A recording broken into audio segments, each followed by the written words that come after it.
Alright, we are back with another episode, and today we're going to be talking about the spiritual consequences of abusing alcohol.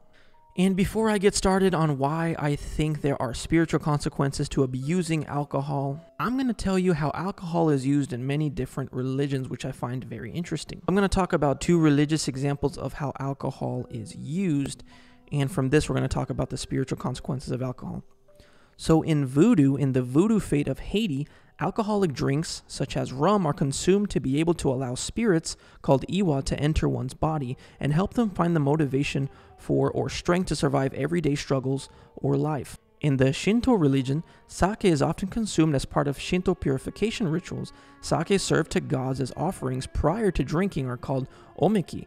People drink omeki with gods to communicate with them and to solicit rich harvests the following year. So I thought this was very interesting that alcohol in different religions, specifically pagan religions, are used to communicate and invoke spirits. And with that being said, let's get started. The spiritual consequences of the abuse of alcohol. Although it is mass-produced, mass-promoted, legal, and ingested by a multitude of people all over the world, most people don't ever consider or understand the spiritual consequences of drinking alcohol. Let's begin by taking a look at the etymology of the word alcohol. Etymology means the root of the word where it is derived from. The word alcohol comes from the Arabic al-kul, which means body-eating spirit, and gives root origins to the English term for ghoul. In Middle Eastern folklore, ghoul is an evil demon thought to eat human bodies, either as stolen corpses or as children. The word alembic and alcohol, both metaphors for aquavita, for aquavitae or life water, and spirit often refers to distilled liquid that came from magical explorations and Middle Eastern alchemy. In the words of writer and health enthusiast Jason Christoff, in alchemy, alcohol is used to extract the soul essence of an entity. Hence, it is used in extracting essences for essential oils and the sterilization of medical instruments. So by abusing alcohol and consuming alcohol into the body, in effect, it extracts the very essence of your soul, allowing the body to be more susceptible to neighboring entities, most of which are low frequencies. Why do you think we call certain alcoholic beverage spirits? In fact, the strongest of all alcohol are called spirits, right? Vodka, rum, whiskey, cognac.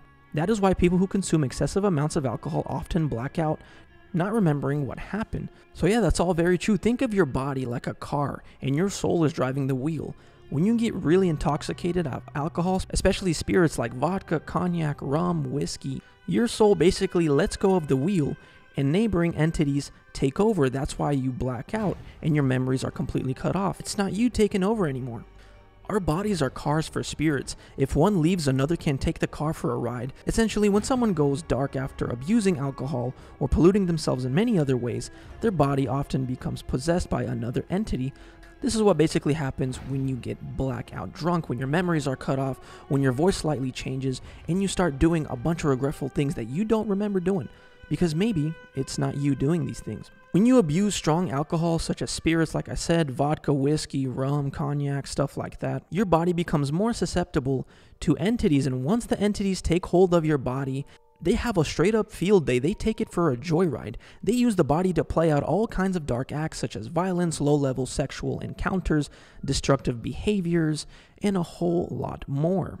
That's why often when you wake up from the blackout and you realize all the things you've done, you are surprised that you did all these things. And you become regretful. You see, these entities, demons, whatever you want to call them, spirits, these spirits take your body for a joyride when you're really drunk and cause all kinds of chaos because that's what they thrive off. They love chaos. So when you wake up from your alcohol abuse adventures, you realize you don't remember anything that happened, but you did a whole bunch of regretful things.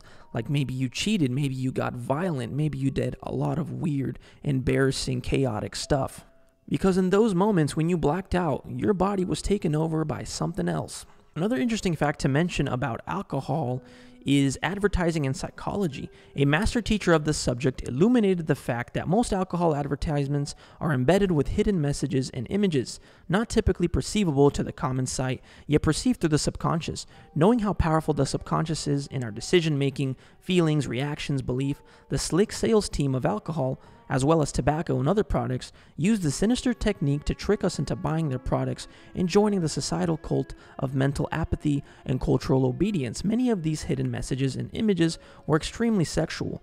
some of our strongest urges and primal nature of humans. Let this example bring you to a place of curiosity and questioning, why have the marketing team felt the need to trick us and coerce us through subliminal messages to buy products that are harmful to the human body and especially to our soul? It is known by many that ingesting alcohol depresses the nervous system, kills brain cells, is toxic to the liver, weakens the immune system, and has many other harmful effects. We are taught that long-term alcohol use can lead to unwanted weight gain, disease of the liver, lowering of intelligence, and negative effects on hormones. How many of you guys have seen families broken and lives lost because of alcohol and alcoholism? Often that's what people use to sedate themselves when they're depressed, when they're not happy, when they're sad, when they're just a bunch of consumer NPCs. So because their life is meaningless, they want to sedate themselves, because people with meaningless lives always want to sedate themselves with something. And often one of the main tools used by specifically my generation is alcohol. Alcohol is used to sedate people. But yeah, when you get really intoxicated and wasted, there's a reason why you black out and your voice changes slightly and you start doing a whole bunch of chaotic things. Usually when it comes to alcohol abuse, there are always negative consequences. It's never anything positive. It's always negative things. Spiritual problems cannot be solved with physical solutions. Spiritual problems need spiritual solutions. Speaking of more spiritual problems that are caused by alcohol abuse, I'm going to list to you guys a few more. There are memory problems. There are concentration problems when it comes to alcohol abuse. You find it hard to learn new things. There are personality changes, hazy thinking, anxiety, depression, even psychosis. People often do regretful things, as cheating and having cheap sexual encounters with people they would never have sexual encounters with sober, and violent behavior often at clubs around the time of 2, 3, 4 a.m. People get really violent, and we always hear stories of shootings happening.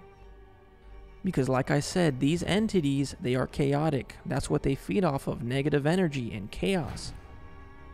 And when you abuse alcohol, you give them an opportunity to carry out their debaucherous acts. That's why the strongest of alcohol is called spirits. It's called spirits for a good reason.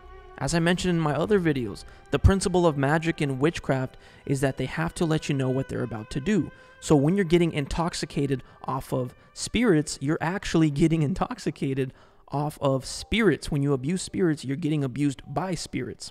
So yeah, like I said, that's how magic and witchcraft works. They have to let you know what you're about to do, and you have to willfully or unwillfully participate in it. Which is why some of these so-called spirit brands are called some interesting names, like Fireball Whiskey with this weird little demon picture on it, and Black Magic Rum, and Jim Beam Devil's Cut, and all these other alcoholic beverages with these interesting names. When you guys abuse these drinks, you guys are basically drinking potions. And like I said, when you abuse spirits, you get abused by spirits. Anyway, guys, I hope you found this edifying and interesting. Thank you so much for watching. Let me know all your thoughts in the comments below, and we are done.